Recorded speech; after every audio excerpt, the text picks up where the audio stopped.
আলহামদুলিল্লাহ, আরেকটি পরিবারকে সহায়তা করার জন্য আমরা চলে যাই মানিকপুর উত্তরা শতকের এক হতদরিদ্রের বাড়িতে, যেখানে আমরা গিয়ে দেখতে পাই এক করুণ দৃশ্য, যেটা আপনাদের সামনে আমরা তুলে ধরার চেষ্টা করব। আমরা তার ঘরের যে অবস্থা দেখলাম, খুবই খারাপ অবস্থা, সেখানে কোনোভাবে বসবাস করা যায় না। তাকে আমরা জিজ্ঞেস করছিলাম, সে কথা বলতে পারে না, তেমন স্পষ্ট হয় না, তাই এক মেয়েকে আমরা ডেকে এনে সাক্ষাৎ নিলাম, তাদের সম্পর্কে জানতে চাইলাম। মেয়েটা আমাদেরকে বলল তার এই গ্রামটার নাম হচ্ছে উত্তরা শতকা মানিকপুর, যেটা গোন্দর ইউনিয়ন করিমগঞ্জ উপজেলার মধ্যে একটি গ্রাম। এই গ্রামে তারা বসবাস করে।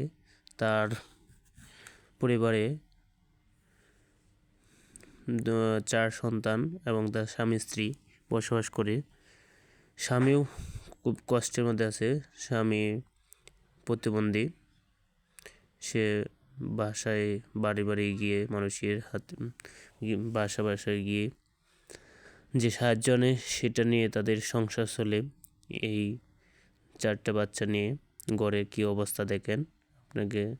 ঘরের তেমন কিছু নেই, ওই যে দেউড়ি দিয়ে বৃষ্টিতে বাতাস আসলে তার সন্তানকে নিয়ে বসে থাকে, বৃষ্টির পানি পড়ে রাত্রে ঘুমাতে পারে না।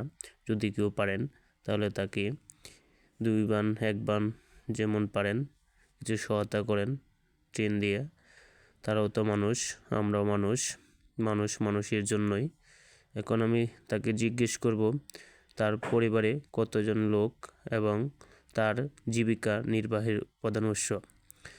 এটা জিজ্ঞেস করতেই সে আমাদেরকে বলে তার 4টা সন্তান আছে, ছোটো ছোটো।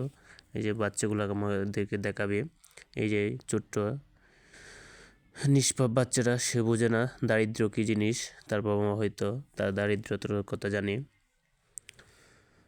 অনেক কষ্টের দিন কাটতেছে দেখে আমার চোখে পানি চলে আসছিল, তার চোখে পানি মুছতেছে। দেখেন কেমন হইলে একজন মানুষের চোখ দিয়ে পানি পড়ে। হয়তো সেই পানি সে লুকায় রাখছে। এই যে মুরব্বী চাচা আমাদেরকে দেখে এগিয়ে আসছে, তিনিও বলছে সে ভিক্ষাবৃত্তির মাধ্যমে তাদের জীবিকা নির্বাহ করে। তার সন্তান এবং আজকের এই বাজারটুকু এক বড় ভাই আমাদেরকে উপহার দেয়। আমরা সেই উপহার আমানত তার কাছে হাতে তুলে দিলাম। তার চেয়ে বড় কথা হলো, আজকে যে সে ঘরে বসবাস করে সেই ঘরটা আমরা দেখে খুবই কষ্ট লাগলো। এই ঘরে মানুষ কেমনে বসবাস করে? এই ঘরে কোনোভাবেই মানুষ বসবাসের যোগ্য নয়। দেখেন চারদিক দিয়ে পাকা, অনেক কষ্টের দিন কাটতেছে।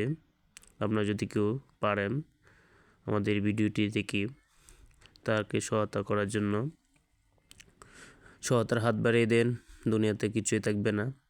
আজকের এই সহায়তার আপনার 2 বান 3 বান নগদ অর্থ